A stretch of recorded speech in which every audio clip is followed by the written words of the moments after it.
Hello and welcome to the post-Jubilee discussion. Here we are with my good friend and one of my oldest co-hosts, Mr. Ollie Marley. How are you doing, Mr. Marley? Good afternoon, Mr. Jack Symes. How are you? Long time no see. Doctor, but don't worry about it. You're always doing me like that. Do I do it just to annoy you? Maybe not. I'm not too sure. Don't do it to Dr. Pete, who's waiting in the wings. Dr. Pete, who's on the meat-eating side of the Jubilee debate. You've just finished watching the show. I have watched the show. Yes, I've watched it from start to finish. Thoroughly entertaining piece of philosophy you're doing there, Jack. I definitely think putting the public in public philosophy, most certainly. Whether there's much philosophy, I'm not sure, but there's definitely a lot of public in there, that's for sure.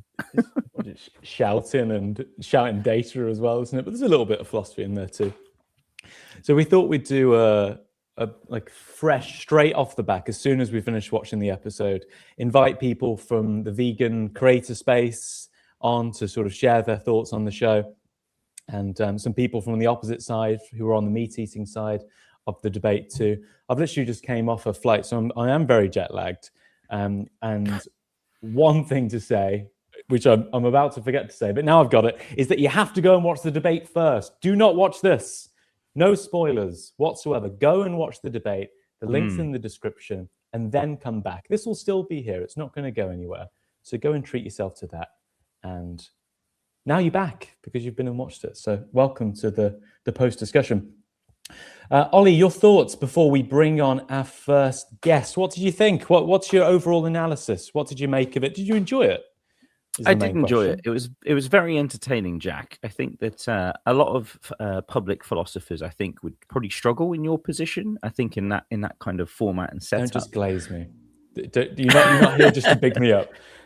Well, I was going to say, because it's quite a interesting format that really doesn't encourage the type of deep thinking that I know you do, and a very different kind of work that you do with regard to your academic papers and books you've written and stuff. It's a very different skill set, isn't it, to be able to kind of meet people very quickly figure out where they're coming from and their agenda, and present the arguments you think are the best ones for a case that I know you're very passionate about. And I think you did that really well. And I think that the actual conversations themselves, I do think that there were a couple of people in the show that actually kind of are very sympathetic to your opinion. And I think that, the specificity of your statements helped a lot. You're not sort of sitting there telling everybody that they should be vegan. And I think that, you explain your views very clearly. Even you have a lot of patience for the crazy plant lady, I'm going to call her, who just wanted to have a bit of a moment. I think the comments of the YouTube video are my favorite with regards to some people saying she was the best thinker on the whole thing, and other people saying she shouldn't have been there at all. I think that you handled all of that really well. And it was fun, and it was a fun, entertaining hour and a half discussion. And I think there is some stuff in there which is actually meaningful at times as well. So that's always a bonus too. Well, I'm glad you enjoyed it. Thank you for bigging me up. I couldn't have done sort of given those arguments without having assistance from people who know the space very, very well, who've been working on it for a long time. And one person who reached out to me, who I've just added to the stage here, it's Evan James. Evan, I'm not sure I can see you just yet, so I might drop you. Oh no! Can you hear me? I can hear you loud and clear. Can you see him, Ollie? Yeah. I can't see Evan, but I can hear him loud and clear. Evan, you've been cut. You've been kicked off the show immediately. Wow! Thank you for all your help and prepping, but you're gone. We'll get you back in just a second. Let's get David on. David, this is the first time that we've met. You've been making content in the vegan space for quite a while. Lovely to meet you. Tell us what you do, apart from growing a bloody brilliant beard. My name's David Rams. I've been making vegan content and doing vegan advocacy and animal rights advocacy since about 2017 when I started. Done a lot of on-the-ground stuff, investigation work, undercover investigation work. I guess most people will know me mostly from the videos I make, but a lot of other stuff going on as well. What sort of investigation stuff have you been doing? We've done investigations in farms and slaughterhouses around the world, actually. So like going in, filming, trying to, you know, because the thing is, it's the more of this you have, the better, really. There's a lot of professional organizations that do it, and that's fantastic. But if you're in the position where you actually can do it as an individual, you have the right resources, the right tools, it's worth doing, because it's especially if you're a public figure as well, then it sort of feels more real for people, I think. So it's important to try and yeah, it's not for everybody. I wouldn't recommend everybody does it, but if you can, then please do. Basically, yeah. Well, I've got quite a limited experience in it. I used to work for my dad's company, doing deliveries, like dropping off compressors and stuff. And I used to drop them off when I was a young lad at at slaughterhouses and stuff. And I've seen some gruesome things, but I'm sure you've seen some horrendous stuff. There's ag-gag laws against it though. Like, how are you not in trouble? How are you free and not in a prison cell? The ag-gag laws are mostly in, I think, Australia and the USA, maybe Canada as well. Actually, we don't have them in the UK. We don't have them across Europe. So, and also they can only use an ag-gag law if you're revealing where the footage was taken. So if you just want to do an investigation and keep everything about where it was private, just release what you've seen of the animals, you're pretty much going to be fine, because the only problem is if the farmer can identify it's their farm. If you're in the USA or Australia or Canada, you're going to be in trouble. But yeah, you can easily avoid that. Yeah. And whereabouts are you based? You're based in the UK? No, Croatia at the minute. Oh, you're based in Croatia. I say at the minute, it's been a year and a half. Sorry, say again. Are you from the Midlands, North England? No, I'm from Northwest England, but I've not lived in England since 2015. So yeah. Go ahead. Let's try and get. I'm sure you know Evan already. Let's see if we can get Evan back. And Evan's still a big black blob. Oh no! It shows the camera on my screen. That's so Evan, weird. We're gonna slaughter you inhumanely. Oh man, you're so brutal with him. Poor guy, just time. Two My times God. out. David, did you get a chance to see the debate yet, or if yeah, I watched the whole thing. You've managed to see the whole thing already? Of course, yeah, I watched it earlier. Yeah, as soon as literally the minute it was up, yeah, I was super excited for it. Some highlights from you then, like what, especially from the meat eater side, like anyone that stood out to you, like either silly arguments or actually ones that you think like the vegan might struggle with. I think the only one that I think the average vegan who's knowledgeable, I mean, obviously it depends on where you're at. If you're new to veganism, you're going to struggle with all of them, to be honest. But if you're established and you've figured it all out and you've done your research, you listen to advocates, you watch Ed videos, Joey videos, you videos, Jack. Now, then there's only probably one argument I would say that would catch you out, which would be this soy and oil argument. The idea that the soy is mostly for the oil, and then what's left over is fed to the animals.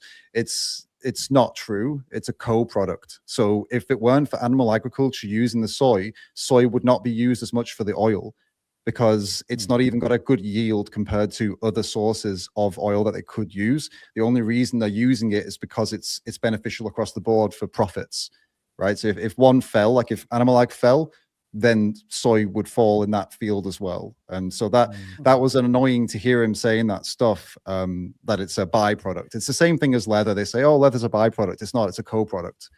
There's a massive industry for leather. It's not just the leftovers from the meat industry, Is this a common argument you hear from this side of the fence, David? Is it like a newer thing that's popped up recently, or is it kind of like a way around certain arguments? It's a very, very niche thing. It's not common because it's difficult to wrap your head around, and a lot of people who are anti-vegan don't use it because I think they don't know about it, to be honest. The first time I heard it was, I'm not going to name drop him because I don't want to give the guy any more attention, but there was a big anti-vegan YouTuber. I say big, he just spent a lot of time making content, but he wasn't a big creator. Go on, name and shame him, David. I'm not doing it. He'll love it. He'll love it. He will love it, mate. Trust me, he loves the attention, and I figured that out years ago, so I stopped responding to him.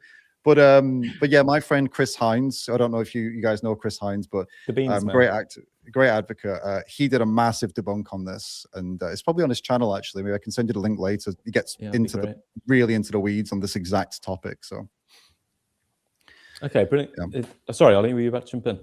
No, I was just saying I'd never heard of it before this particular show that Jack was on. So it's quite an odd one that when it popped up, I was like, I've never heard people talking about oil with regards to soy and stuff. So it just sounds like a bit of a gotcha, really. It's not like an actual proper. It's the thing is, even if you grant it, it doesn't really change anything. It's just he's just getting into the weeds on a specific point. I guess his whole point was to try to prove that Jack's point was wrong. It wasn't necessarily that it was the linchpin that was holding veganism up. And if you just get that bit out, everything falls to pieces. It wasn't that at all. It was just that, oh, Jack, you said something that's wrong, and here's why it's wrong. And that was all he was trying to achieve, I think. There wasn't like a wider point. Was that Brian? Yeah. That was big bald guy, second guy. It was, who was it? Brian. Was it Brian? Super early on. Yeah, it was Brian. Yeah. Brian, actually, he was a standout for me because I don't know if they've cut it. Jubilee might be cutting it in a weird way, but he comes out and he's like, yeah, I studied philosophy too. So you're thinking, oh, so he's gonna know how to argue, right? This is going to be probably the most interesting point of the whole thing. And then he just says, well, they wouldn't exist otherwise, would they? And you're like, dude, that is not in any way a coherent argument. They wouldn't exist otherwise. What other context would you use that in? Okay, so they've got two dogs fighting. They're doing a dog fighting ring. Look, they live great lives until fight day. All right. And one of them dies, one of them leaves injured. But like, look, up until that point, it's great. And they wouldn't exist otherwise. So wait a minute. No, you never use it there. You wouldn't use it for chicken cockfighting. You wouldn't use it for any of the circumstance an animal is in. You certainly would never use it for a human. For example, they could use the same argument to defend the slave trade. Well, I mean, as long as they're treated well, and they might have one or two bad days where we have to work them a little bit harder than usual. But ultimately, if we didn't keep them here and, let them all, get with each other and stuff, then they may not exist at all. I mean, they might be out there starving to death. It's such a backwards to hear this guy say, oh, I've got a philosophy degree, and then immediately say that. I couldn't believe it. And then it didn't get any better either. It didn't improve. He just started shouting, didn't he? So I saw someone comment when the trailer went up, they went, hey, they got the angry guy back, and I knew exactly what they meant. It was just disappointing, to be honest. I don't know. I hadn't seen him before. I thought it might be interesting, but and then the regenerative ag as well. Like this is common, Ollie. This is really common. The regen ag is the answer to all of this. Apparently, regen ag. Sure, it's if you're going to compare it to factory farming, sure you can say it's better. But if the whole world were to change to regen ag, right, you'd have to reduce consumption of animal products by about between 70 to 80%. So I say, yeah, go for it. Hey, if you want to convert the whole world to regenerative agriculture, I don't agree with it ethically, of course. But hey, if you're all willing to reduce your consumption of animal products by at least 70%, you go ahead and do that. That's a significantly better world than we're in now. But you can't just go regen ag and have the same amounts of everything in the shops as you have now for the same price as you have now. That's impossible. So that's that point completely. I don't understand how people are using this as an argument. Oh, we'll just switch to regen. Do you understand the mass change in society that would require? Like if they're pushing that too, I say go for it then, keep pushing that. But they don't mean that. They just mean keep eating as much as you already are. He doesn't mean that point, does he? Because he's worried about animal extinction, apparently. But 10,000 years ago, right, it was 2% of the Earth's biomass was humans and the animals we were raising to eat. And now we're 98%. And as I kept saying, I think I say it like 3 or 4 times. I watched it back just for the first time, literally just finished it, and found myself saying the same things because people either talk over you or just the point doesn't land with them. One of them was that the WWF think that about 80 to 90% of all wildlife extinction is driven by animal agriculture. And so if he actually cares about animals going extinct, then he should care about more than just cows, pigs, and chickens, right? But he wouldn't hear any of that. Do you know what I mean? Like he just wanted to shout, and it was it made for a good watch, but it wasn't a good debate. Yeah, no, I saw a couple of situations in there. Was it Gerard? I think I'm thinking about right now. Let me just read my notes because I made a bunch of notes about this. Oh, that was it. Yeah, Gerard. Terrible individual. Well, okay, his behavior was terrible. I don't know if he's a terrible individual, but his behavior was disgraceful because he came in, right? So you could say that what he was doing with you could say, look, he was just trying to be philosophical. He was just trying to get to the bottom of an argument. Okay, fine. But that's not the impression I got from him. His energy didn't seem to be in discovery energy. He seemed to be in attacking energy. And then after the debate, you saw what he said, right? That he's going to consume more meat to offset. Yeah. And so It's your the gut classic instinct was thing correct. your uncle says it at like the family Yeah, wedding, doesn't he? right, He goes, well, I'm right. having twice. So I had a gut instinct and a gut dislike for him immediately, and then I thought maybe maybe he was just trying to get to a point or whatever. Then he said that at the end. I knew it. I knew he had terrible motivated reasoning. But no, I hated what he did with you there. The way that he tried to put you in a place where you would compare the value of a cow to the value of a human, and he was doing that because ultimately there isn't really a good answer to that, right? Yeah. You know, if you say anything other than there is no amount of animals that compares to one human, that's the only answer that's going to sit well with somebody who's not in the vegan sphere or at least thinking about these things. And he knew that. He knew that 99% of people would be uncomfortable with you saying any number of cows in comparison to a human. That's why he was doing it. And it's not good, because you're just you're skipping about 50 steps, right? You need to build to that. You can't just go and speak to somebody on the street and say, I think a human life is worth this many cows. They're going to think you're insane. You've got to start off with the basics and like, okay, here's why cows are valuable. Here's why they're important. And then if you're ever going to say something like that, there's a lot of groundwork that needs to be done first, right? Because people are not there yet. But he knew that. He knew exactly what he was doing. Well, one thing that he did there is like, he said, I said, get away from the cows, just go like, does that count for any animal? And he'd go, okay, what about a Neanderthal? And then I think he said, well, Neanderthals are basically humans. It's like, well, okay, they're not humans, but yeah, they're very close to them, hence why the example is. He said, but not Neanderthals as well, maybe an infinite number or an uncountable number, because morality is grounded in social relationships. And then sort of progressed onto the Platonic argument, which would rely on objective morality. But even if it was grounded in merely social relationships, then again, his ancestors and our ancestors were having sex with Neanderthals 40,000 years ago. That's a pretty damn intimate relationship, which comes with some moral responsibility, not to kill the thing you're having sex with. So he just, again, like he was good fun as well. He was really nice at the end. Like all of them were really, really nice at the end. They all, like everyone on the show, obviously, there for a debate, there for the spirit of it. But there wasn't a single person afterwards who wasn't like polite and courteous and sort of chatted after. And maybe I want to say 4 of them very open to it coming back. Good. And cool. The most interesting thing is on Wednesday, the reaction video with Jubilee, which John hosts. So John, who was there, the host of Jubilee, Surrounded now. He said to me at the very end of the interview that he's going to reduce his meat intake and go vegan 90% of the way or something. Really? Wow. Yeah. And I know, like, yeah, we ideally would go further, right? But I was just, in terms of like changing people's minds, when people go, no one enters these debates and change their minds. Like he hosts the damn show, and he's like, no, like I can't really ignore it when I sit there and listen to 2 hours of it, and then you've got all these people with these crap reasons. Yeah. I think that's amazing. amazing. Let me see if we can get Evan in, David, as well, and we can have a bit of a back and forth. Here he is. All there you right. go. Hey. Yeah, it was. It seemed to have been a permissions issue with my camera because it showed on my end, but glad to know it was fixed. Yeah, I think Gerald and Brian were definitely the 2 standout debates.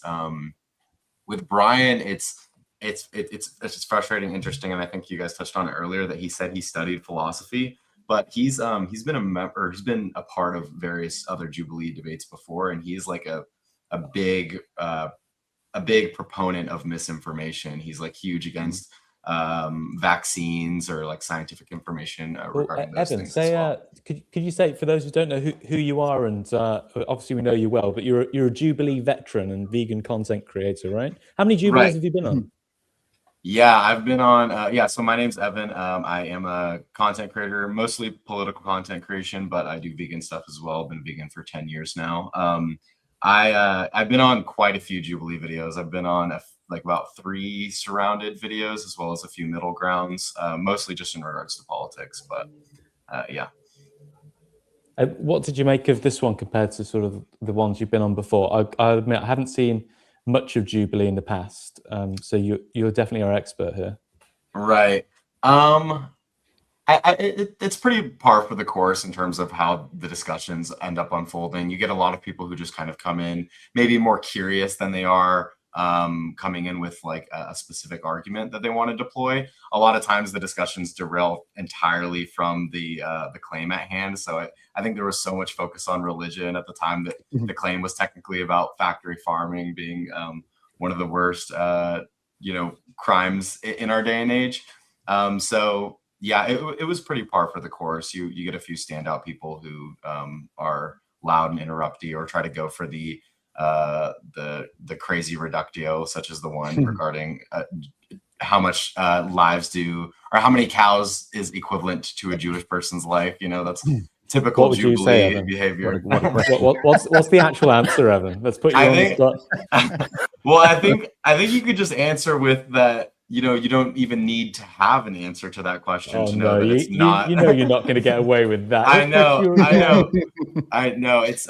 It definitely. I understand that Gerald was, very focused. And what was frustrating too is you were even willing to answer that, which is a big step that I don't even think you needed to have answered. But nonetheless, he still came in with a ton of bad faith then after. Yeah, I sort of thought, I thought I said 5,000 in the moment because it goes so fast. I said 1,000. I thought just like a ceiling, right? It doesn't need to. When I said it's arbitrary, when we say something's arbitrary, there's not a reason for going like higher or lower, right? It sort of didn't. If it was 1,001, it wouldn't change my answer. Or 999, we know there's going to be a threshold. In the same way, like when we put leaves together, suddenly all these leaves become a pile of leaves, but we don't know where, or water droplets to make in a cloud. In the same way, it's hard to go like 3, 4, 5, 6, 7, but you've crossed that threshold when you've got 10 billion cows like drowning or being slaughtered, right? There's a point, and that's why you didn't want to say like infinite, right? When I said an infinite number, he sort of goes, no, I don't want to answer that. Well, obviously, because there's a threshold. Right, Evan, exactly. Go on, sorry. No, you're good. Yeah. You don't need to know when exactly, a pond becomes a lake, but there's some at some point it does become a lake, but you don't need to know that there's a difference between a pond and a lake. Just in the same way, we know that animal agriculture is a grave, a horrific thing, and one of the most horrific things going on in the world, but we don't need to have a direct comparison between other human travesties to understand that. Yeah, he was doing it. It was a strategy. That's all it was. I mean, the entire video was set up not for a philosophy or debate heavy audience. It's for people that enjoy watching people argue. When he tries to flip it into that mode, he's trying to drag you into a discussion that is ultimately going to be viewed negatively by the vast majority of people that see it. That was the strategy. He knew he could get you there. He knew that he would come off looking better than you there because he would say there is no number because humans are infinitely more valuable. And then most people who are not into like philosophy or into veganism will just say, oh yeah, I agree with him. And when you say 1,000, they go, oh my God, that's crazy. This guy, would kill a human for 1,000 cows. And it's like that's what he tried to do. You did well to keep him from pressing too hard on it. I think that was the right choice, but I agree with Evan. I wouldn't have answered it. I would just say, like, I know what you're trying to do. Stick to reality. I'm never going to be in a situation where I have to consider one human or 1,000 or 2,000 cows. It's never going to happen. So let's just talk. This is a general audience debate. Let's keep it to general audience stuff. You know what I mean? Well, there was that other. Oh, jump in. Oh, very briefly, Evan. There was the other guy who sort of tried to give and I pointed out that it was circular when he was going, to be a human is valuable, and why? Because it's human. And then very quickly he realized that there were things about being a human that made a human more valuable or less valuable that applied elsewhere. And I think perhaps that could have worked in that aspect of the debate as well when Gerard was going on the front foot. But I don't think he was interested in sort of answering my questions at that point in time. He had a sort of line of argument he wanted to follow. Right. Yeah. There was something else he said that almost struck me as at least intuitively contradictory, because he suggested that moral value or ethical consideration comes from sort of our social interactions, or having some sort of being morally sociable with other humans is the reason we grant moral consideration. But then when you posited whether or not like a ton of suffering would be worth something trivial, his argument wasn't whether or not making animals suffering is actually good or bad, because if it is just like whether or not if it is that animals are just not sociable and therefore they shouldn't be under ethical consideration, then theoretically, under his worldview, you should be able to do whatever you want with animals, no matter if they suffer or not.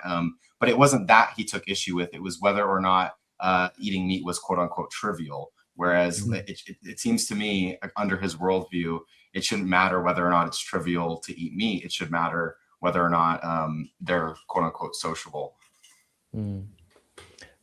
Evan, give us your take on what was the worst argument given by the meat eaters. Out of all of them, what was damn right the worst? Give us that one before we carry on with giving them the benefit of the doubt and looking at the best argument. Just give us a little brief break. I would say the plants have feelings, lady, but I can't tell if she was being sincere.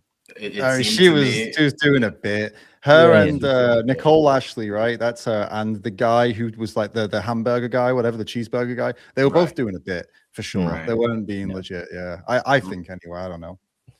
The hamburger guy developed he almost became more sincere as it went on. But yeah, I agree. He came in without the sincerity. I feel like the boxer Jack had a really he probably came on feeling like, I've got this great argument. I'm just going to ask this guy, do you know any vegan athletes? And he's going to say no.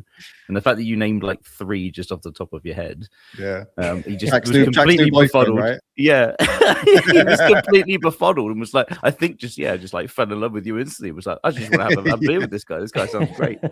It was so funny. It's what Eminem does at the end of 8 Mile, isn't it, Ollie? Every white guy knows how to win a battle of such type. You need to get in there first with the criticisms they'll have, predict their argument, and just go, well, yeah, I already know the boxers. Here they are. Right? There's the 3 vegans. There's a bunch of them, but and I think I did this too with the young lady who said she was vegan at 8 years old for the PETA videos, and in the same way, like as soon as she said like whole foods diet, like you could set someone up there or with the boxer and like set them up so you can knock them down and go, let them ask you and like say, or even with her, sort of let her build and then give it, but just immediately give it. And it sort of feels like it's done already. And they don't really have many places to go. So the boxer guy just sort of starts telling us who the best boxer in the world is. But everyone watching sort of knows the point, right? There aren't many vegans. So it's impressive that the very few vegans have been world champions or have competed for the world championship in a one-on-one. So yeah, Evan, you're about to jump in there for a second, but I took the wind out of your sails as well. Oh, no. I mean, that's, I pretty much would have said the exact same thing. I didn't really have too much to add after that. Well, let me bring on the highlights of our live stream. We have the absolute pleasure of being joined by one of the meat eaters from the 20. We were supposed to have another one, but it looks like they dropped out. They'll remain nameless. Dr. Pete, you have more muscle, protein, courage than any of your fellow meat eaters to join us. There's 4 of us and 1 of you. So how the tables have turned. You're on the menu this time. Well, I'm flattered. This is great. 2 points on the line, Dr. Jack. I appreciate, this bromance. This is great. I didn't know if we'd ever meet again. But first of all, 30,000 foot view or 30,000 meter foot view. You're so disarming. You're so charming. I mean, oh my God, man! Like, what could we have said that would have done anything? But give this guy the stage. How do we put him on the main? Sorry, I'm trying to put you right in the middle there, Pete. I want everyone else. Sorry, I can't even do it. You want me to say disarming and charming? I'm going to kick everybody else. You keep going. Yeah. No, that's fine. That's fine. But the point though is what an intimidating opportunity. I mean, you're in the center. You're keeping your energy and your stamina for the entire hour and a half or more.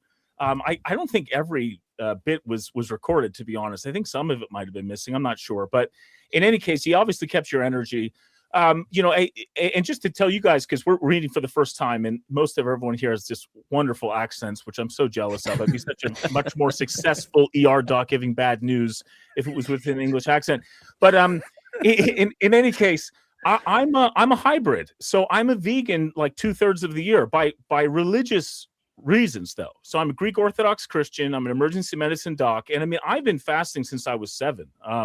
No meat, no dairy, and really actually no fish for most of the year as well. So I get your point about nutrition. I've never felt small or underdeveloped as a result of eating that way. In fact, I'm just putting this out there because we're meeting, but I'm 42.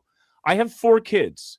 I'm a medical director. I've been a medical doctor for a long time. Like, I feel like the vegan diet has allowed me to go through stages of development more slowly, to keep my energy and my youth, my vitality a lot longer than most people. And I give you all of that. I think the only thing that concerns me is, and let me know if you think this analogy is right, or maybe this is the part to talk about maybe another time. But, you know, even if I agree veganism is the way to go, I feel like the reason that you do it is just as important. Let's, for example, analogy. I get 3 people that agree marriage is a good thing.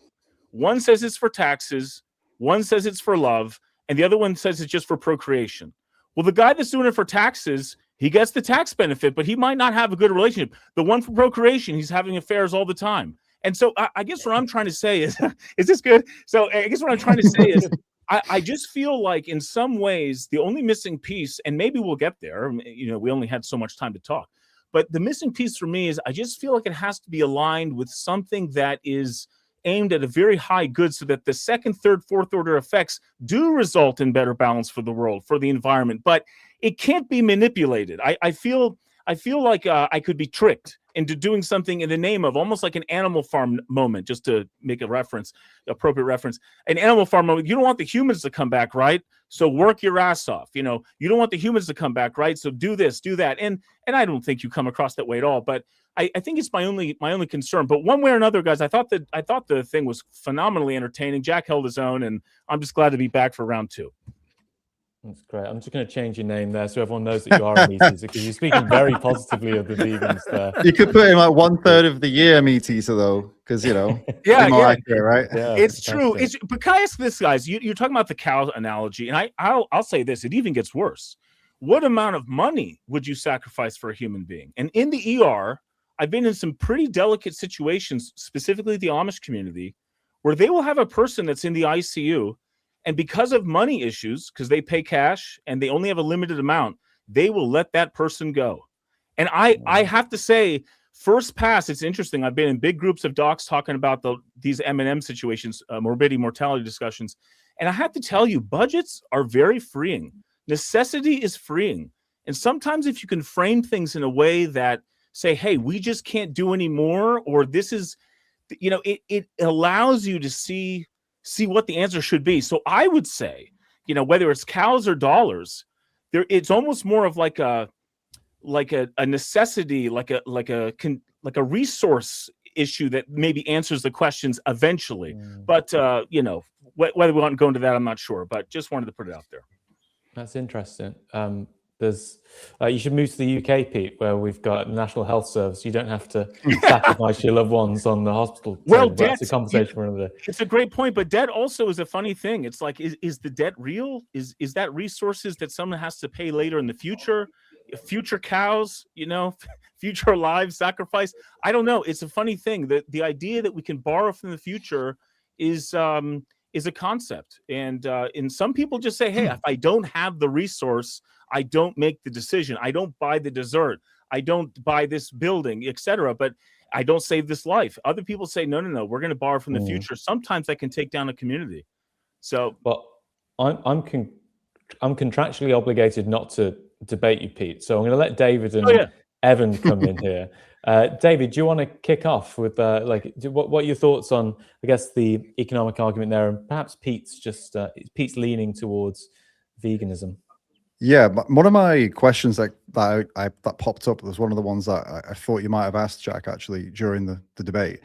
For Pete, you say when you say you consume vegan diet for 2/3 of the year, are you saying that like all in all, like no meat, no dairy, no eggs, no fish, like a full vegan diet for 2/3 of the year? Is that what you're saying?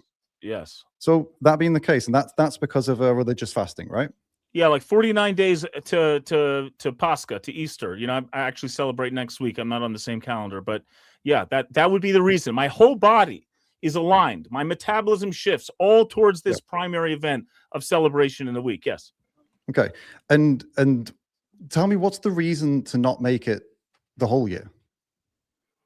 Well, you know, I like to say this: you can't fast from something that you do not desire. And so in a certain sense, I am trying to hold back or to reframe or to reorient myself so that at certain key moments of the year that sort of align with these religious feast days, and they're called, feast days for a reason, so that I can kind of celebrate in the spirit of that moment. With that said, though, and I just want to mention this, I'm really into these topics, and I find it no coincidence that when you talk about diet, that you talk about some of the most meaningful aspects of what it's to be human, because we're dealing with digestion, we're dealing with the enteric nervous system, with 100 trillion bacteria that live in our gut. It's metabolically active. It's the center. It's visceral. And so no coincidence that we start talking about food, people get pissed off. They almost get religious. Why is that? It's because it's so core to who we are. But yes, if that's a relevant. I'm trying to follow. So basically, well, from what I understand, it's like the fasting is it's like an expression of, I don't know, sort of like a challenge, sort of to live that way, to be closer to like spiritually higher for that certain amount of time, to restrict yourself from things in order to be like closer to God, basically. Am I understanding that correctly? That's well, kind of the point? there's a bridge between the body and the spirit. I'll just say this. Actually, it's fun. This is to your point. I always like to tell people, who's to say that you're going to be alive for the holiday? It takes about 30 to 40 days to reverse many of these risk factors for coronary artery disease. I find it no coincidence that in the wisdom of the church, we undergo a 48-day fast to what? So that grandma and grandpa can be there for the holiday. And how do we do that? We go vegan. So kudos to you guys. I totally agree. It's healing. It's refreshing. And these people who live that way all year long, they live very long lives. But as I told Jack on the debate screen, I said, hey, just because you're not a billionaire doesn't mean you're impoverished. We're on a spectrum going as far as we can. And I'll tell you, knowing people that try to do it and that can't do it, it's a struggle. I mean, even if we all agreed realistically, hey, more is better, it takes some discipline. You, David, are a unique individual if you're vegan all year long. Not many people can do that. And I don't think it's an intellectual effort. I think it's a visceral issue. There's something more deep there that it speaks to. I understand. You've got one more point before. Go on, David, and then we'll jump to Let me just finish the thought. Yeah.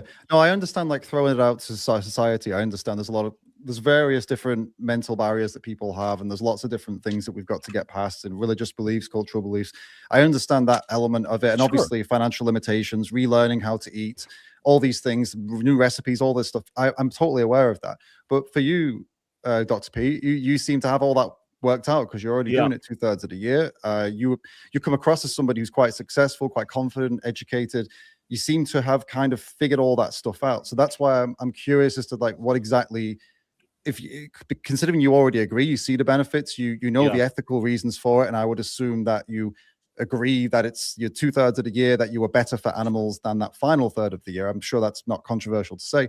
So why not go the whole hog here and extend that and actually just be that better, not good person, but like that better behavior person for the whole year? That's what I'm trying to figure out. Add onto that as well, Dr. Pete, you've got a question here. I'm confused about the orthodox fasting thing. If the fast is from vices, does that mean eating meat counts as a vice? Just piling on him right now. Yeah, no, it's great. Actually, it's not. It's not. The issue is this. When I was 7 and I showed up to my friend's birthday party and we had to have cupcakes, best damn fucking cupcakes you'd ever see, cream, all that. I couldn't have them. What did I learn in that moment? Restraint, being non-judgmental, being disciplined, delayed gratification. I learned the vices through food.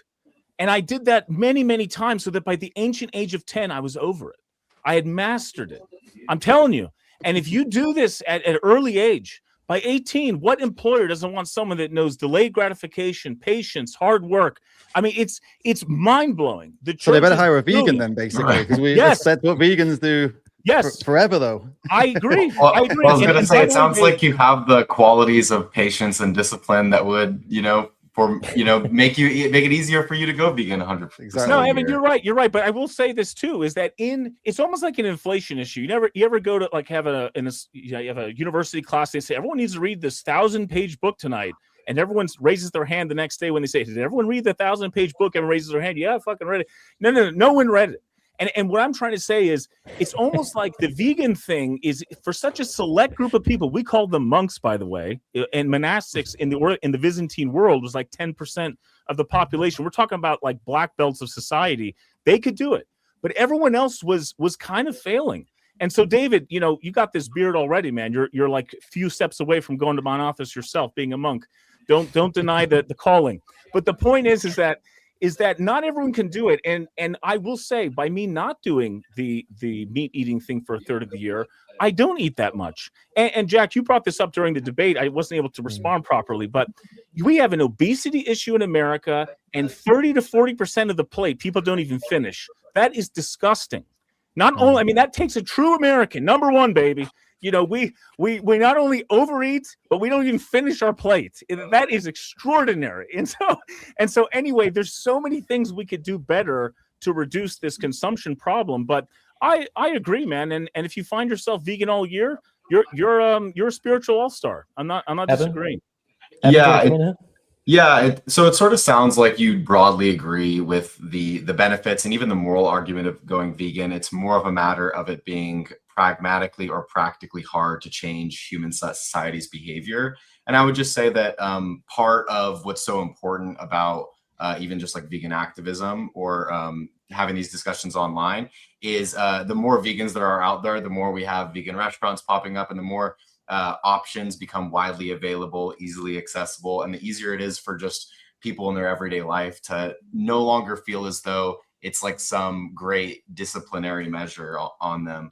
But there was another thing that you also said in the beginning that I think resonated with me, in that you said it's interesting, or what an important facet of people going vegan is their reasons for it and their reasons behind it. And I think that actually touches on something that I'm not sure was spoke about too much in Jack's Jubilee video, which is that veganism isn't just a diet; it extends beyond diet. So it's also abstinence of purchasing for example, tickets to go to a conventional zoo or something along the lines or of that, or animal testing, being against animal testing, or leather, wool, silk, all of these other various fabrics that use animals. So at the core of it, I think that ensuring that people are sort of motivated by that principled ethical stance that is just really like the logical end conclusion of ethics that I think we already all share. But Evan, can I say this too, though? In you saying that and striving for that, I wouldn't say you're trying to prevent yourself from using leather. I would say that you're trying to be less materialistic. That's how I would reframe it. I would be very careful to say, you know what? I'm really trying to reduce the number of cows that are slaughtered to produce. No, I'd say that you are not a materialistic person. And by the way, that doesn't stop with leather. That continues on to your house, to your car, to what you wear. So in some sense, I feel like depending on how you summarize your reasons, you can go even further. You can go even further with this application. So I would say it's interesting because a lot of that sort of discussion happens in, especially like I'm in a lot of very left-wing spaces online, and a lot of times when veganism is brought up, there's sort of this question as to whether or not consumers have a moral responsibility to ensure that everything that they consume is ethically sourced, or is there quote unquote no ethical consumption under capitalism, and so is it all futile? But what I would say to that is that we should at the very least strive to consume things that at their principle are unethical to create. So for example, when it comes to meat and dairy, I think that at its core it's unethical. There's no way to ethically produce it. Whereas with, for example, a phone that has been unethically sourced, it's not that the phone itself or the creation of the phone itself is unethical, it's the production process. And so that's more of a matter of creating regulatory bodies to ensure that we have appropriate labor rights, etc. But it's not the core of the product that's unethical, unlike should you avoid that, Evan? Just as a question, Evan. I've only this at the beginning of this year from my fiance and your good friend Faha, who convinced me to take the human cause equally as seriously, quite obviously, because humans are animals too, and therefore we should avoid sweatshop clothes, child labor practices, seek not to buy brand new iPhones and MacBooks and such as well. That seems to be the logical conclusion of veganism as well, to my mind. Would you agree with that? Not necessarily, and it's only because there's sort of different outcomes when it comes to, like, for example, boycotting specific products or brands, right? Like, it's not as though like, I don't think it's necessarily going to entail that by avoiding certain clothing brands or certain products that it's going to result in like beneficial labor practices in other countries. And because our system currently relies on like an ever-growing economy, and companies are going to consistently search for the cheapest ways to produce products, it's more of a systemic effort. So I do believe we need to advocate for systems that protect labor rights, for example, but I don't necessarily put that on the consumer. There are going to be specific scenarios, so like organized boycotts. I can imagine the meat eater using a similar kind of argument, right? I don't know how that wouldn't track for, like, it's a systemic problem with the industry rather than individual choice that you're making. I thought Pete's point was good, right? That it's the motivation, it's not the be all and end all, but it is morally relevant. I thought his examples right. I would just say it's whether or not the product intrinsically requires exploitation. And I would say that for most products we consume, and for those products we consume, if it's a matter of the production process rather than the product itself, it really depends on maybe on the specific product. So for example, I think that like targeted boycotts can be an effective way of, I guess, deterring certain consumer behavior. But in terms of like a more of a broad ethical based movement like veganism, it's going to be about the product itself rather than just the production process. We would say as vegans, I think that even if we were to raise a cow, give it a beautiful life, still killing it at the end of it, right? I think you even mentioned this, the one bad day, it would still be unethical. Whereas I can theoretically foresee a world where an iPhone is totally produced in an ethical way, and so the product itself isn't the issue. It's just the production process. Let's jump back to Pete before getting Ollie and David back in. Oh, I mean, I was just going to say this. I didn't get to say this during the debate, but I was going to mention this to you, Jack, to say that if I had to be a tree, I'd like to be a Christmas tree. And what I mean by that is grow me as tall as I can be. And then at the end of my life, you're going to cut me up. You're going to put me part of this meaningful human thing called Christmas. And like suddenly I'm elevated to another level. Now, this kind of goes back to maybe some things you said before. It's like, oh, well, what's the point of living if you're not going to be part of the human experience? It's to be debated. But I do think there is a way to transform some of these mundane decisions into something quite meaningful. Symbols are a way of doing that. Rituals are a way of doing that. Ceremony. Yeah. And I think that can be a powerful thing. So anyway, I think the vegan should be. I don't understand when people deny the fact that like the image of like going fishing with your dad on the lake in a boat like has a certain of aesthetic value to it, a sort of like cultural value, and there's something appealing about that. Removed from like, but there's value there, but it's just outweighed by the sort of pain and suffering, right? So. We've got an interview coming out that I did with Vid Simoniti, an esthetician, on like the beauty of veganism. And he says, forget the ethics. Like, I don't care about the ethical argument for veganism. Veganism's better because it's just more beautiful, which is obviously a very wanky philosophical argument. But I think when you get into the minutiae of it, like it does have its appeal. No, the true, the good, the beautiful. There's something there. Beauty is a beautiful thing. Yes. Let's bring David and Ollie back in. David, your thoughts on that before I give one of these listener questions to Ollie? On any of the million things that are here. No, I think I agree with Evan on the difference between animal exploitation and what we do to animals and bad labor practices. I think there is a massive difference there. And there's also a bit of a complication because when I was trying to look into this, there are people that argue the case that with sweatshops and things like that, yes, of course they're bad and they should be paid more and the conditions should be better. But by simply boycotting them, all you do is take away the only opportunity those people had to work and give them nothing in to replace it. And that's what I mean, it's complicated, right? Now, I'm not saying I want to go out and tell everyone to they put nets at the Foxconn factory to stop the laborers making our Apple products from throwing themselves off the stairwells to kill themselves. These aren't like They'll get paid a bit more. I don't know about that specific case. I'm just talking about there's some nuance to the point in some of these cases. Obviously, something like that is a no-brainer, but in a lot of cases, it is just this case of, very low wages and, not a fair situation. But then, yeah, like I said, unless you're going to provide an alternative to that, then you're just taking that away. Then what? Then they're begging on the street, right? I've heard that argument. And so it's not always black and white to say, okay, shut it all down because it's bad. Well, that might end up in a worse scenario than before. So whereas with animals, of course, if you shut it all down, it's not like those animals are worse off. They simply don't exist anymore. Like they're not bred anymore. So it's obviously always going to be better. I am genuinely contractually obligated not to be able to debate these topics. So I'm asking you sincerely as a question. Do you think the argument you just gave could be used for slavery as well?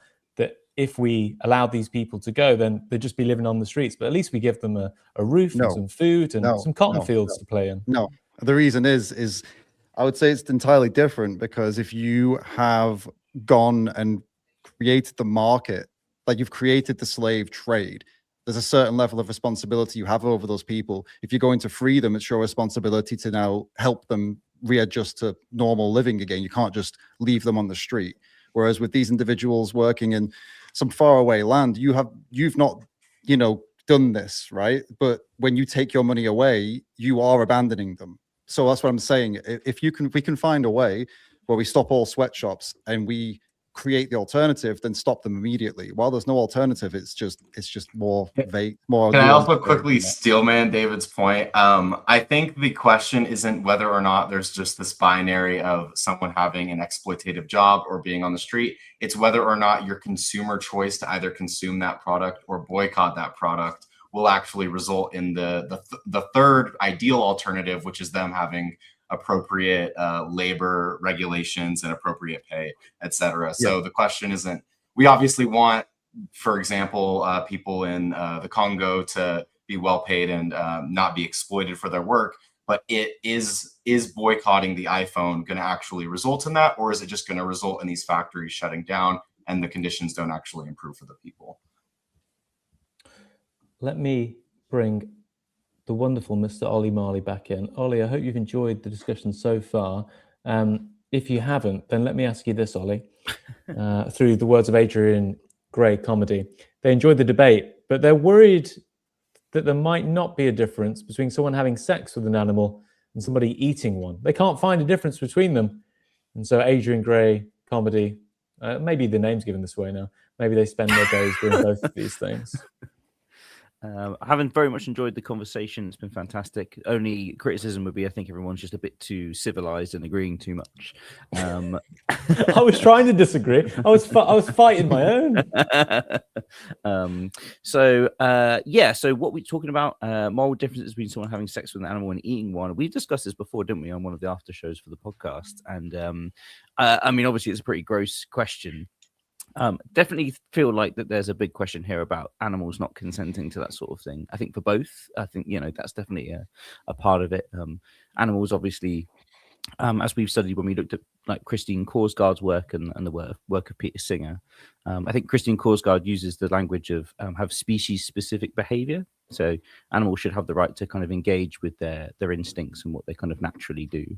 And I think that a point that the vegan often makes quite strongly is that, especially with factory farming, you're deliberately interfering with that species-specific behavior, inhibiting it, harming it deliberately.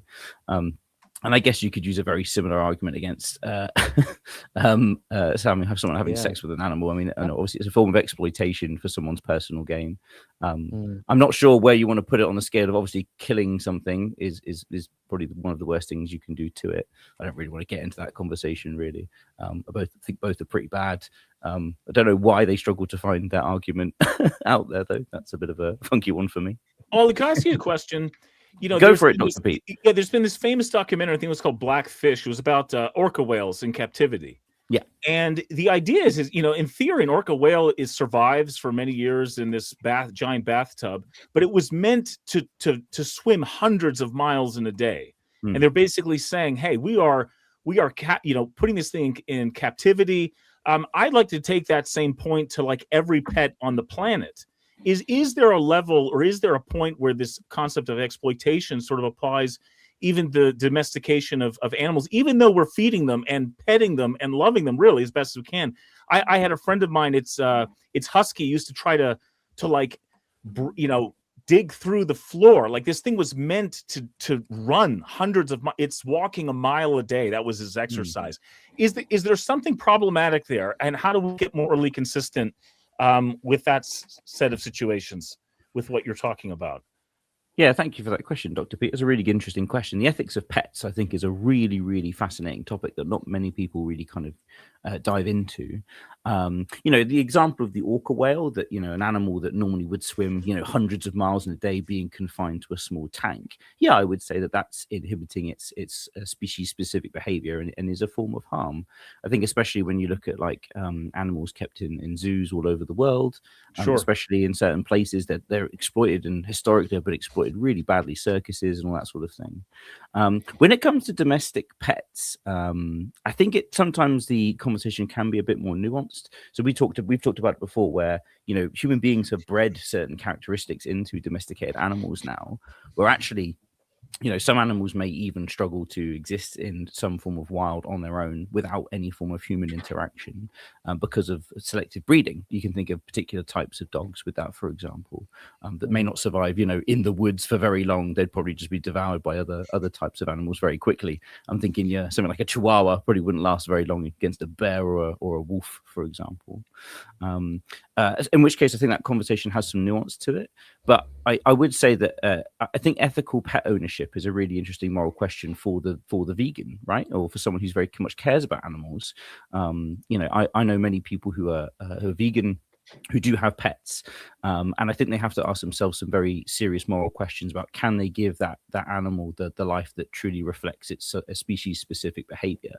I would find it very contradictory if someone who was vegan or said they cared about animal rights, you know, locked a bird up in a cage, you know, for example. I think that would, you know, it obviously you know, restricts its species specific behavior because it can't fly very far, for example. The Christine Korsgaard, who you cite in there at Harvard, and a book, Fellow Creatures, it's obviously very, very good.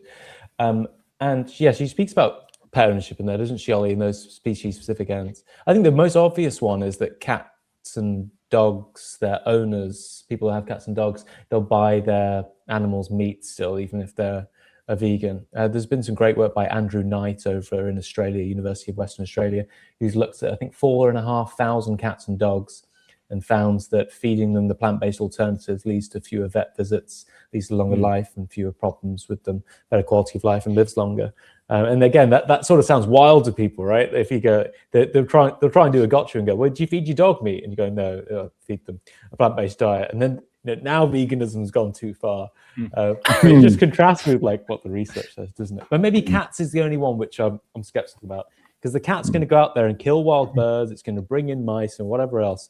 And keeping your cat indoors is going to hinder those ends too. So if you're going to get something, then get a dog and not from a puppy mill. I think Chicago's banned puppy mills, hasn't it, in the States? You can't get you have to buy a dog from the sanctuary. You have to get the dog from the sanctuary. You can't go out and buy a dog. David, your thoughts on pet ownership? This is something I've come across a million times before. Yeah, there might be some disagreement here actually. So I don't see an issue with pet ownership when the animal's been rescued, or obviously if they have the animal from previously when they had different ethics and they bought the animal, then it's okay. It is what it is. I have an issue with the pet trade. Obviously, buying and trading lives is not something we should be doing with any sentient being, whether they're a human or another animal. And so I'm against the pet trade. I'm against buying pets from pet shops and puppy mills or wherever it may be. In terms of giving them a species appropriate life, I mean, domesticated dogs don't really have that because they are domesticated wolves, right? Ultimately, they don't exist in the wild. So all we have to do is give them, feed them, give them enough exercise, give them the vet care they need, and just try and keep them entertained, right? With all toys and whatnot, and keep them, taking them to other dog meets or having other dogs in the home, and just give them as much of a fulfilled life as you can. And this, I believe that's the same with domestic cats. Again, they're not wild existing animals. But when it comes to cats, you mentioned that you felt some way about not letting them go outside and hunt. The thing is, in most of the world, these cats don't exist in the wild. So if you let a cat outside to go hunting, they are not just an apex predator, they're the ultimate predator, because other animals haven't necessarily evolved to be able to get away from them, because look how fast they are, look how lethal they are. And because they don't exist in the wild, how is a little mouse or a rat or any animal supposed to prep for that? You know what I mean? They don't have the instincts necessarily, or the strategy to deal with a cat. So you're allowing basically the world's best serial killer to roam free if you let a cat outside and just let them free. One way to deal with that is put a bell on them so that everyone hears them coming and they can't get too close, right, without a bell going off. But obviously you're also putting the cat at risk of cars and other foxes and all sorts of stuff. So ultimately, again, they don't exist in the wild anyway, and they're in your care, it's still probably better to keep them inside, and the same with the dog, try and keep them happy and entertained as much as possible. I think that's where I would stand on that. I think that's the best thing for them. Evan, are you a dog man, cat man? I love both animals. I'm definitely a cat person, which is unfortunate because they are obligate carnivores, but there does seem to be new products coming out, although I share your skepticism. I haven't really looked into the science behind it. I know that taurine is like the essential nutrient that cats need, that they get from meat. And dogs, obviously being omnivores, I think it's totally fine to adopt a dog and feed it a vegan diet. With cats, it's just I think you have to adopt first and foremost. I mean, as a vegan, the cat is likely going, if it's not going to be adopted by you, it's going to be adopted by somebody else who's probably going to feed it a less optimal diet. So doing whatever research you can to ensure that it's both healthy and that you're reducing animal suffering where applicable. But I guess I'm pretty agnostic on what exactly to feed a cat or other predators that we adopt as pets. There's a brand called Bonovo for cats, which is the one, and Omni for dogs. I didn't know about this until seeing Andrew Knight's work, and two of your friends recommended me a bunch of sources, Evan, who couldn't join us today because we only just found out the episode was about to drop. But yeah, I was surprised as well to see that like the bigger studies on this, which have obviously only just started coming out given the prevalence of like vegan conversation and culture. It does seem to have quite a few benefits, and I think even then, just saying it's roughly as healthy is sufficient for the vegan cause. And even then, even so, could we take some health hits?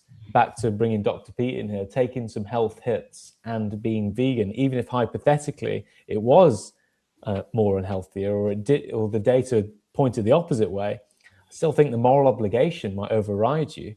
And I sort of think that's when I was supposed to have a conversation with Michaela Peterson, and I think a couple of people on Jubilee had a similar kind of story and said, look, I just have to have meat. I can't survive without it. And they're sort of like vampires, right? Imagine like a vampire lives in your community and they have to suck on the blood of other creatures. You know, Dr. Jack, it's got to be exceedingly rare. Honestly, every time I meet a person that says they have a particular allergy that almost killed them, I mean, I know those cases exist, but it's extraordinarily rare. And there's so many other things that can confound the workup and the experimentation to know if they really are even in that category. And by the way, one of the reasons I think carnivore diet does work for people is that it frankly gets you away from the Western diet. Like, at least you're not eating all the processed crap that you used to eat, and it's just this toxin. So, I'm just putting it out there that, just to be objective, I always feel very, I take it with a grain of salt when I meet a person, too often anyway, that is literally one in a million that might just die if they have, anything but meat. But does that exist? I'm sure. It's just I remain suspicious.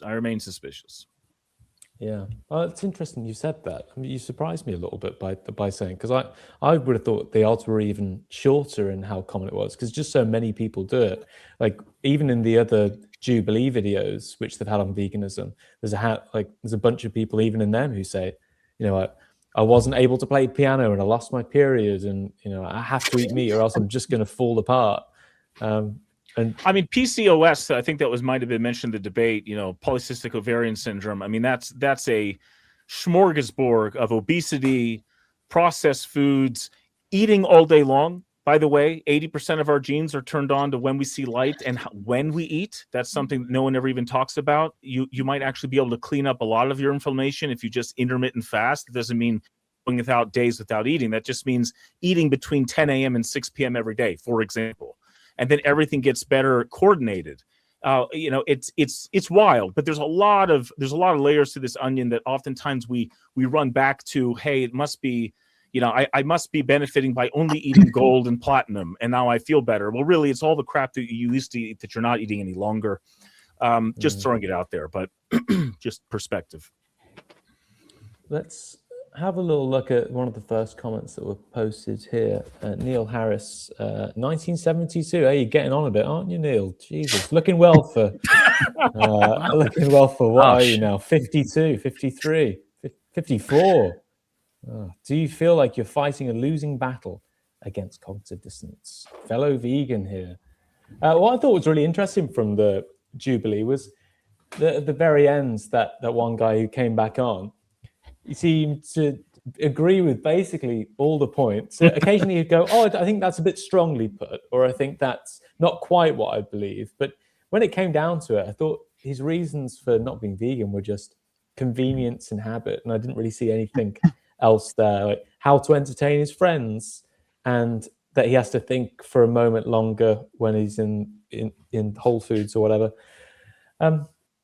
Yeah, it just seems like, and there's this frustrating moment, right, where I think I said to him like 5 times, I was like, just do it. And like, there's a frustrating that you just want to sort of shake someone, and that you do have the power just to sort of make changes in your life and just start by like a few days or like a week. And we were supposed to have Jamie Woodhouse joining us. He's stuck in the green room of this live. Oh, there he is. Oh, there you've just appeared at the stage. Please welcome Jamie Woodhouse of Sentientism.info. How are you doing, Jamie? Yeah, really good. Can you hear me okay? We can hear you, we can see you, and we're delighted to have you. Where are you? What's going on? I'm in France on the balcony of a cheap apartment block with the world's worst Wi-Fi. So we'll see if this hangs on, but I'm not in a great studio setup, but hopefully it's good enough.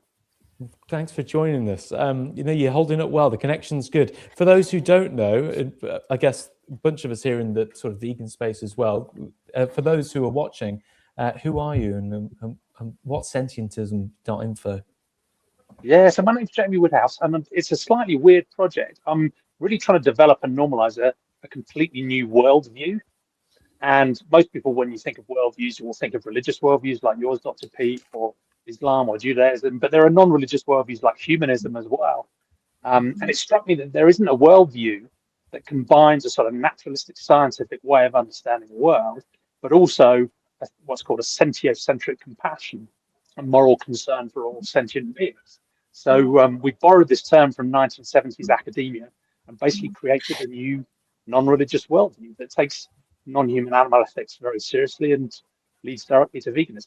So we've run a project with social media forums and community building and thought experiments about what the different aspects of a sentientist world might look like. And I have my own YouTube and podcast where I interview people about their own philosophical journeys on these topics. That's pretty much it. Jamie, you go into a lot of schools, don't you? You do loads of stuff out in the community and promote and discussing veganism. That question which we were just bringing up there, the motivations for like arguing for meat eating. Maybe we can get Dr. Pete on the same point in a moment. The question of, what do you think the motivation is for someone to sort of turn up and debate pro meat eating? Like, it's going to be a philosophical argument. It's going to be a dietary one. And I think the vegan often has, no matter if they're arguing it poorly or well, I think their intentions are always good. And I wonder what you think, if do you think the same is true of the meat eaters, or are they engaging in some cognitive dissonance? Very leading question. I'm just trying to ask you if vegans are better people. You queued that up for me perfectly, didn't you?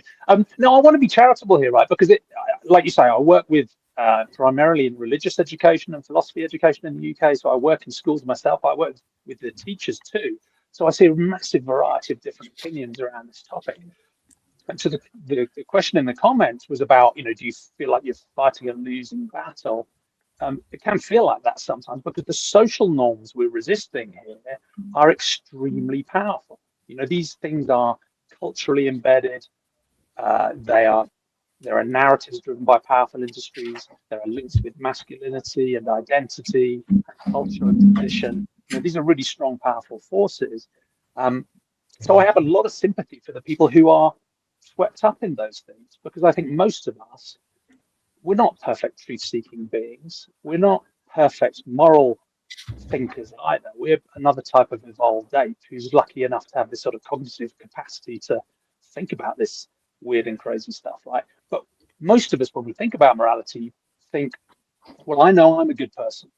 I know the people around me, my friends and my family and my society, I know they're good people. So the things that we do, the things we think are normal, must be good things. And then we deploy almost all of our mental capacity into justifying that stance. And that can lead into, I think, a lot of what you saw in the debate. I think, Did you manage to get through the debate, Jamie, before you? Yeah, I listened to it earlier on. I thought it was fascinating. Have you got any highlights, any things to pick out? Well, I think there were some really interesting glimmers of philosophy there. So there was the logic of the larger idea about, is it better than never having existed? I think there was a really interesting link to the wild animal ethics question, this idea that are hunters actually saving wild animals from worse suffering? And frankly, wild animal ethics is something that many vegans really struggle to grapple with, because we're so focused on human-caused suffering. Quite often we neglect the suffering of animals in the wild. So those were interesting.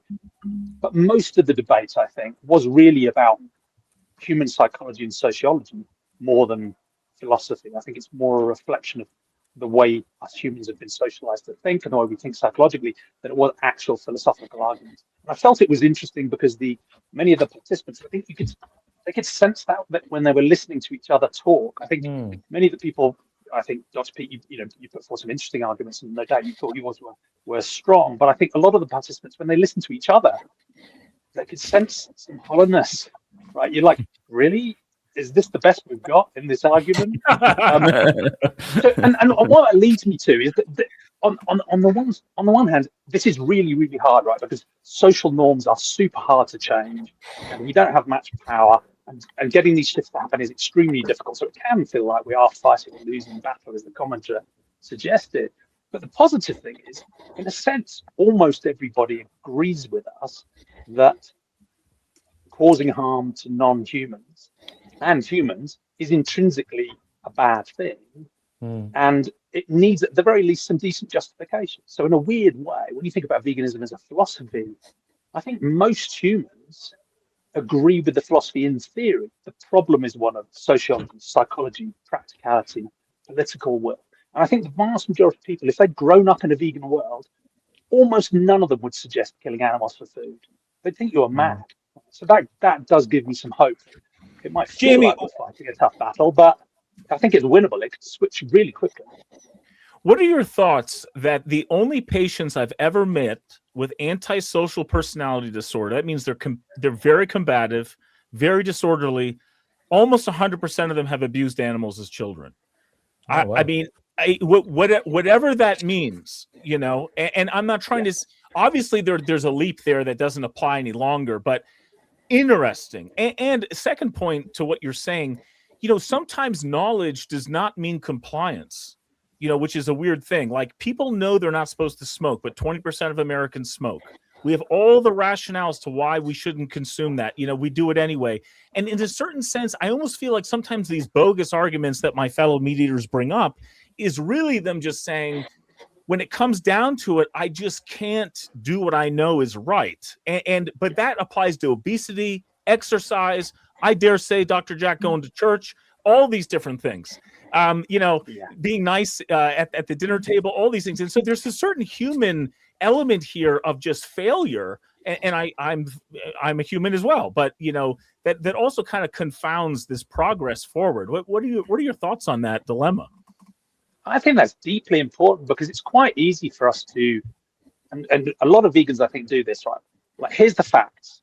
We lay out the facts. And Jack was full of them earlier on, and they were great facts. Right? They and were. then we lay out and then we lay out the philosophy. We say, look, suffering is intrinsically bad. Death is a deprivation. Causing it without a good justification is wrong, right? And we're like, well, why doesn't everybody just agree? Mm-hmm. And that's partly why us vegans are often preachy, right? Because we're so frustrated. We see this ethical horror, and we see it so blindingly obvious. But actually, we're the weird ones, right? So, but I think you struck on something really important there, because some of the big reasons why people don't just immediately, the entire 8 billion people don't go vegan, is the sociology, is the misinformation, is the social norms, is the psychology. There's two things you mentioned which I think are neglected and really important. One is a very small number of people do actually have ASPD, right? There's 1 or 2% of people who actually are psychopathic, and they struggle. They just don't have the capacity to form that empathic connection. And you don't need an empathic connection to care about other humans or non-humans, but it's an important element. So that's one thing. We can almost put that to one side because it's so rare. The other one you mentioned, I think, is more important. And I'm not sure if I'm going to pronounce this correctly, but acrasia, which I think the common way of explaining it is just weakness of will.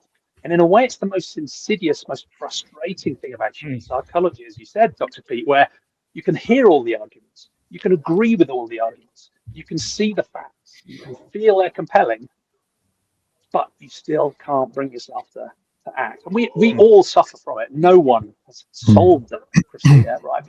But I think that's one of the real blockers here. It's often neglected as we get lost in philosophical arguments and drowning each other's in facts, right? Again, it's some of those psychological blockers that are really... Could I add something to that? Oh yeah, jump in, David. And just to say, we're about 15-20 as well. And we've got a question in the chat for Evan once you've jumped in. Great. Hi, Jamie, by the way. How you doing, mate? Hey. So I really like what you were saying there, and I wanted to add to it that I think a lot of vegans get confused between winning the argument and winning the person. You can win the argument and lose the person. And it's actually, that is what most of us do most of the time.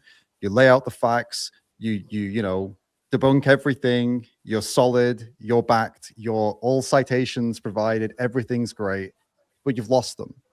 And a guy who's really good at doing the other side of that, he actually wins the person more often than not. I want to suggest to all you guys to check him out.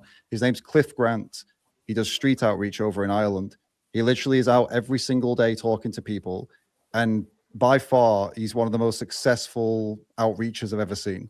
I don't know. I can't pinpoint exactly what he's doing or what exactly his skill is that makes people open up and change. But you should see the amount of messages he gets, the amount of positive responses he gets from his conversations of people where he can win the people. And so it might be interesting for everyone here to go have a look at that and see how is he balancing the winning the argument and winning the person, because somehow he's managing it in a much better rate of success than most other outreach, including myself, to be honest with you. I've tried to emulate his strategy. I don't know what he's doing. I don't quite have it yet, but he's got a special skill though. Yeah. David, one quick comment. I think it's possible to go too far the other way, right? So one extreme is definitely vegan, where if we just tick all the boxes and win the argument, then the person must be persuaded, surely. But there's another extreme where we're so empathetic that people are trapped in these social norms, partly because we all were too, that we end up pandering to the people we're talking to, and we can almost end up patronizing them. We're so determined to meet them where they are and to sort of allow some space and allow some flex, that we actually end up, I think, disrespecting the people we're talking to. And I think you're right. Cliff is absolutely amazing because he seems to have that balance right of, he does understand the person, he listens, he empathizes, he does understand where they are, but at the same time, he respects them enough to be clear about the arguments and clear about the impacts of the things he's talking about. And I think he's found that sweet spot. Definitely. And Jack, conversely, I think with the last guy you were dealing with, I think that's what happened. You completely won the debate. And I think, but somehow, somewhere along the way, I don't know what you did. I don't think you did anything bad, but somewhere along the way, you lost the person, right? Because he was agreeing with you, but he was not going to change. And I think maybe he felt like the ego kicked in and, no, you're not going to admit you're right. I'm not going to let you win. And it's like, damn, it's a shame that it ended up being a you versus him thing, because that was what the whole thing was set up as. It's you versus him. But in another context, I imagine if you were just sat over a beer, he probably would have agreed off camera. Like I said, maybe 4 of them. no word of a lie afterwards, said that they're considering reducing meat eating. Like I said, John, the host as well. Like, I think in that moment, like, John's not going to stand up as the host and go like, "Hey, everyone, I've just been convinced," and he's not going to sit at the end and do it. And I think he did say, "Hey, I'm going to stop. I can do 1 day a week." I just got greedy. I wanted it all. I wanted to get him all the way. Maybe I should have just said, "Yeah, start with 1 day and then see how you get on," and that would have been good enough. But a bit off more than perhaps we can chew. Evan, you've got a question here. From Farah Khalidi, Fuzz TV. I'll do it in the accent, which I imagine it was written in. Evan, why eat a vegan meal at a restaurant which also serves non-vegan options? Would you eat a vegan meal at a restaurant which also serves cannibals? I didn't think so. Why be complicit and why? Would you eat? Do you eat at restaurants that serve meat, Evan? I do, yes. I actually think it's important for restaurants that aren't, fully vegan to continuously have vegan options, because and to know that they're making sales revenue off of those vegan options, so that people can find it easier to go vegan, because they know when they tap into an average restaurant, much the way that it is here in Los Angeles, to where like I often don't even have to think about which restaurant I'm going to, because most places at this point have at the very least something other than just fries now that's a vegan option. Whereas in the case of cannibals, it's not as though we have this epidemic of cannibal restaurants that just really need non-cannibal options. So I think that's the fundamental difference. Would you eat at one though, Evan? If someone did serve, let me push you with the question. Would you eat at one if they were serving the flesh of human beings? Because I don't think I could go into a restaurant that's serving the flesh of human beings, but I do go into restaurants and eat where they're serving the flesh of other animals. Right. Yeah, I would not. But it's because that would be, I think, to support that restaurant would be indirectly supporting a new industry being created, rather than an industry that is already here and a dominant industry, which is the animal agriculture industry, and we're supporting the non options within those restaurants, or the non meat options within those restaurants. So I think it's just a matter of because there isn't a mass cannibal industry, and so what are the effects of supporting your dollars to quote unquote non-cannibal options at cannibal restaurants. But really quick, I did want to circle back to what you guys were mentioning earlier, because I've often said, especially within like I mentioned before, because I'm very into leftist politics, I've always said that, especially with people who agree broadly with progressive values, they should be vegan. I think the two positions are very complementary at the very least. And I think that more people would be vegan if veganism was as simple as just taking a position, rather than this entire practice and behavior change. And I think one part of motivating people is giving them an ability to make that connection, because I think people are so disconnected with what they consume. They don't, when they consume meat and dairy products, they're not like almost internalizing that the fact that it is either an animal or that it did come from an animal. And that's why documentaries are so powerful. Earthlings is obviously one that is very popular for this very reason, making that sort of emotional case and just showing them where exactly the product comes from. I think that has a huge compelling weight to making people make substantive changes. And oftentimes I even hear or see when people stray back away from veganism, it's usually because they've again become disconnected from the product. They haven't been remembered of the sort of emotional sympathies that made them go vegan in the first place. Alrighty, well, we're running towards the end here. I'll jump to each of you for any concluding remarks, anything from the debate, our discussion today, any sort of thing you want to get out on the table for us to consume before we head our separate ways. Ollie, as you were first in the room, you can be first out as well. What are your concluding remarks? What are you going to go away and think about? Well, just thanks for everybody for the really lovely discussion. It's been really great to just mostly listen to you guys today, and the fantastic discussion around your wonderful one vegan versus 20 meat eaters video, Jack, on Jubilee. I think one of the great things about that particular kind of format is it sparks conversation and debate, and I think that's really great to have like a complimentary kind of video afterwards of what people are thinking about. I really enjoyed the point about how, you know, you can win the argument, which I think you successfully do in the Jubilee video. But that doesn't necessarily change people's minds in terms of their day-to-day behavior. I think veganism is quite a radical concept and idea, and I think it's when you're kind of in that sort of community, it's quite easy to forget for a lot of people that it's quite radical. And I don't mean that in the sense of that it's dangerous. I mean in the case that I think for a lot of people, in terms of their cultural norms and the environment they grow up in, it requires you to kind of look at the world through almost like a completely different lens. And I think Jamie really articulated that well. And I will definitely give Sentientism a bit of a Google and a bit of a look up, because that's quite a fascinating project and idea. But I also think that, you know, veganism and kind of focusing on animal rights, I think, is becoming much more normal in the sense of just raising it and talking about it. And that comes through people engaging with, you know, debates online, talking to their friends and family about it, discussing it when they're eating, when they're purchasing certain products, where they get these products from, and just, you know, encouraging critical thought about all of those things. And I think that's always a good thing. And I think that hopefully the video that you've taken part in will inspire that for people in the future. I think ultimately that's a good thing. And I think you present the arguments really well. And it's been really wonderful to see lots of different approaches to it, and the kind of conversation going forward. So just thanks everybody for a really lively discussion. And if you go away with lots of things to kind of Google and search up, that's always a good thing in my opinion.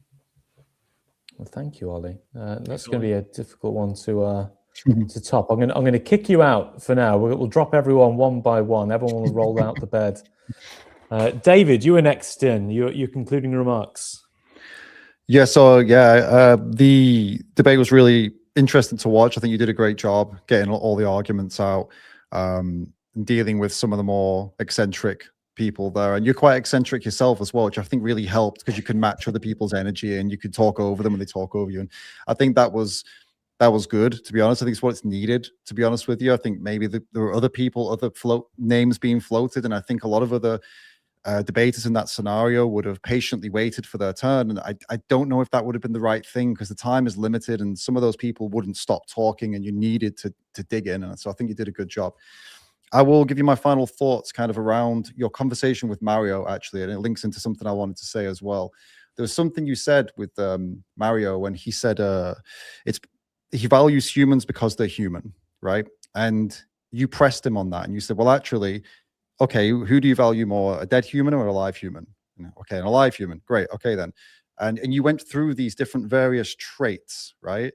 And you could talk about, okay, do you value a baby more than an adult? And most people would say, well, yeah, because the baby's more vulnerable. Great. So the age also factors in. So whether they're alive, whether they're conscious, you said, what age they are. What about the socioeconomic status? For example, if you had a select amount of money or resources to give, would you help the people who need their road fixing, or would you help the people who are starving to death, right? Well, obviously you choose the starving to death people. Great. So even that factors in. And then you said all of those attributes and traits, or whatever you call them, situations, can also be applicable to animals. And that was a really good way, I think, of making a similar argument to what vegans say, which is what's the difference? But in a way that really broke it down. And I feel it was really powerful, because obviously you can take a pig, and although they're not human, that's one thing that they are not. They are conscious, they are alive, they are in a situation where they're suffering. They're all things that somebody would list as important things to consider. But all of a sudden, just because they're a pig, it's not important anymore. It doesn't make any sense. And I want to close on this thought that we've talked a lot about philosophy here. We've gone through all these different things. And that what I've just gone through there is really important to really kind of soberly face that the pig, the chicken, the cow, which are the three most bred and killed and exploited animals on Earth. The chicken is number one, by the way. You know, think of an animal that you know personally, a cat or a dog that you know personally, their individual personality they have, how you deeply care for them and protect them, and how vulnerable they are to the world, right? Every single chicken is exactly the same in those aspects, exactly the same. That's an individual with a personality that doesn't want to be harmed, that is more vulnerable than any cat or dog because of their status. And They've been given food animal status, so they have barely any rights. And instead of protecting them and defending them like we would the cat or the dog, we put them in a factory farm where they live in their own feces and urine and disease. A lot of them die right there on the farm slowly from either starvation or thirst or disease in the farm. And the ones who make it out of the farm have their heads chopped off. So, we can talk about these things and as though, theoretically and philosophy, but at the end of the day, these are real lives that are being, lost every single day. And everyone who's watching this has the decision to make and whether they want to keep contributing to that or not. And that's really about as simple as it is. Everything else comes later. If you decide I don't want to contribute to that anymore, okay, great. Now we start figuring out everything else. But, make a start. And that's what I would ask for you today. Just make a start. Make that decision to yourself today. Work out the rest later. David, you articulate yourself so wonderfully, and thank you for bringing it home to the most important stuff there. It's been a pleasure having you on. I really, really, really hope we get to do some stuff in the future together as well. So thank you for sharing your thoughts. It's been greatly appreciated. So thank you. Cheers, appreciate it. I've almost bad kicking. I shouldn't have done this practice of kicking people now, but kick me out. It's all right. I'll give you permission for it. Go for it. There you go. It's painless. Oh, kick! Oh no, I can't. No, I don't want to kick you. I just want to. No, ban from studio. Kick from studio. I'll leave. Right, see you later, David. I'll see myself out. It's all good. I kicked him. I'm not giving him the satisfaction of taking his own. Evan, you've got a question in the chat for yours. Once again, Fuzz TV says, Evan, come on, rate Jack's performance out of 100, ranking argument, rhetoric, and charm separately. Say why. Don't be shy. All right, let's go argument first and foremost. I'd say 100 out of 100. I think you had you were compelling in both philosophy and on the empirics, which was impressive. Great to have. In rhetoric, similar, but with charm, we'll say 101. I think you blew it out of the water with charm. You had a few friendly back and forths that made the video not just enjoyable to watch from a debate perspective, but just merely as an entertaining piece of media. So there you go. There you go, Jack. Literally putting you on the spot there. I know. Anything else, Evan, from just either from the debate or our discussion we've just had? No, yeah, the discussion has been great. And so was the debate. I definitely hope that the video performs well and also just sparks a lot more side conversations. People are, I'm sure a lot of vegan content creators are already making their reply responses to many of the debaters' claims in the video. So ideally, it'll at the very least plant some seeds to later change minds in the future. And I think overall went well. Thanks for having me. Evan, it's been an absolute pleasure. I'll see you soon. All right. Look after yourself. Where are we now? Okay, let's jump on this little view here. Pete. Hey, thank you. Let me say this. Thank you so much. Thank you so much for coming on. My pleasure. It takes a bit to jump on with all the vegans for the vegan after party, and you've camouflaged yourself very well. If I didn't put that, if you didn't change your name, I would have thought you were the most enthusiastic vegan in the room. Right. Well, for another week, I will be for another week. So in another week, we celebrate Pascha, as we call it, and things change a little bit. But I will say, I think this is something that needs to be highlighted. It can't be highlighted enough. It's no coincidence that something as core and as visceral as what we eat would have an impact and sort of bring out flavors of discussion on suffering, triviality, sustainability, what harm reduction is. As we mentioned here, this idea between empathy and overwhelming people with knowledge, like all from a discussion about what we consume. And I think there's no coincidence that every major religion in the world uses fasting and what they eat as an element of what brings them closer to knowing truth. And I try to live that theme myself throughout the year. And with that said, I see it no coincidence that Adam's first commandment was to take care of the animals. That in theory, it implied that he was supposed to eat nothing but nothing but plants, food, and there are monks to this day that do exactly that. And I say full power towards them, but it is a special few. And no coincidence that the good Dr. Jack Symes is a philosopher dealing with the true, the good, and the beautiful, and somehow is also taking on this mission. I am not trying to get in the way of your momentum, but what I will say as a cautionary tale is the aim and the reason why we're doing what for we're doing it is oftentimes just as important as what we're doing. And with that said, I'll go back to my mundane life in the emergency room, taking care of one patient at a time. But I am truly humbled and flattered to be a part of your life for these minutes. Thanks for having me.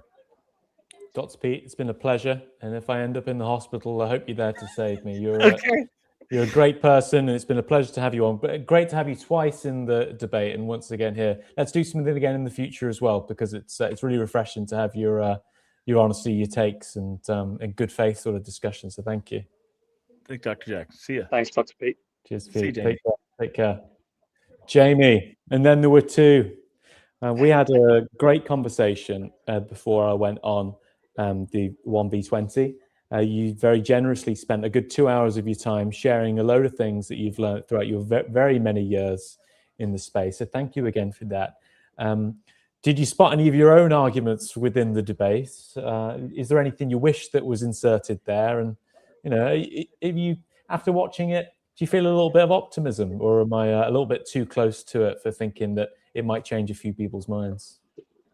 No, I do feel some optimism. There was some of the classic reactionary responses that you would expect from an event like that. But there was also some genuine understanding. And I think people like Dr. Pete, the fact he's willing to come on your stream afterwards and genuinely try and understand our perspective. I really think he does, right? There was some hope there. And I think what you managed to demonstrate in the conversation was what we were talking about earlier on, that in a sense, many people sort of agree with this philosophical stance. We've just got to help them find easier ways of putting it into practice. And as our social systems and our practical systems change, that's just going to get easier and easier. And I think things could switch pretty rapidly. And so I think that's the one thing I would just echo what David was talking about. I think quite often when we get really interested in philosophy, it's really important to be impartial. For us, right, you want to step back and disconnect and think big picture about right and wrong and good and bad. But there's a risk in that we lose the connection with the individual sentient beings who actually are the root of our moral concern. And that capacity to take the perspective of the other, care about it seriously, and then try to act with that in mind is the absolute intuitive core of all decent ethical systems. And you made that point well in the conversation. And I think that's how most people think about intrahuman ethics. We're really just saying, well, let's just extend that out to all of the other sentient beings, right? It's not about species. It's not about social relations. It's not about intellect. It's not about looks. It's not about caste or class or any of these other things. It's the capacity to have your own experiences, to value things as a being in your own right. That's the moral hook. That's why, if we want to call ourselves moral, we should care about you. And yes, it's fun to talk about how many 100 or 1,000 cows equal a human, but the raw moral material we're working with is that cow or that fish or that lobster or that human or that dog is a sentient being with their own perspectives, their own interests, and their own values. And morality is about caring about that and acting with that care in mind. I mean, what else could morality be about? So that sort of simple core appeal, I think, is important. So the one thing I think you're missing in the debate is bringing Elwood's dog meat to the table. So, okay, go on. You caught me out with this. To begin with. Spare no detail. For those who aren't aware, Elwood's dog meat is, they're exactly what they sound like. There's a dog meat farm, and many people will have a negative reaction to that. But when I explain to them that it's organic, it's free range, it's regenerative, it's humane, and most importantly, it's local. And it's not just all of those wonderful things, but it's also a family farm. I think people will start to understand that ordering your pug bacon or your Labrador steak or your retriever milk from this business is probably one of the most ethical things you can do. Now, the reason I love Elwood's dog meat is because, and you should go and check out their website and their social media, is because it helps people understand vegans, right? Because when a normal, ordinary person on the street or on the internet hears about Elwood's dog meat, they become the activist, right? They become the preachy vegan. They are outraged. They are horrified. They will layer in the philosophy and the facts and just the sheer disgust about what this business is doing. And it puts them in the perspective instantaneously of being the activist, of being the animal advocate, even of being the vegan. So I think it's a really fascinating, and to give the game away, it's not a real business, right? It is yet more vegan activism. But it's a really fascinating way of doing that because it does. You should emphasize that. You should say that really clearly. There isn't actually an organic dog meat farm, and you don't actually support it. I don't want to spoil. I don't want to spoil the fun as people go to the website and get angry. But the reason I find it a really distinctive, interesting piece of activism is because it forces us into that moral switch of being on the other side of the conversation. And what's most important for us is for people to understand what it's like to be a non-human animal in these exploitative systems. But it can also be useful for someone to understand what it's like to be, a vegan or a sentientist who really deeply cares about this issue, and for them to understand what it's like to be us. Yeah. And that can be another route for them into the topic because they suddenly can see this issue for what it is, the way we see it. And then maybe they can empathize and identify and show some compassion with the non-human animals that we're working to try and help. For sure. Jamie, thank you for showing me further compassion by joining me again for another lengthy discussion. If we were judging sentient creatures on how generous they are, how kind they are with their own time, then you'd be the most morally valuable entity in the face of on the face of the earth. So thank you once again. I really appreciate it. Let's do something again soon. And you take care. Thanks again, Jamie. And congratulations again. Awesome work. Cheers, dude. Thank you. Take care. Take care. Bye. All right. Thank you for joining us. You there, you handsome or beautiful devil. I'm not looking at myself in the screen, although, I'm including myself there as well. Thank you for watching this post analysis. Make sure, if you haven't done so already, you should have done so already, make sure you go and watch the actual Jubilee debate. The link's down below. It was really good fun. I obviously didn't do much reacting there, if at all. So in a couple of weeks' time, I'll be releasing a proper analysis of the debate video. So make sure you subscribe to see that when it actually does come out. Yeah, thanks for watching. Really appreciate it. Looking forward to doing more stuff in the philosophy of veganism space, and hope you'll stick around for the ride. All right, I'll see you soon.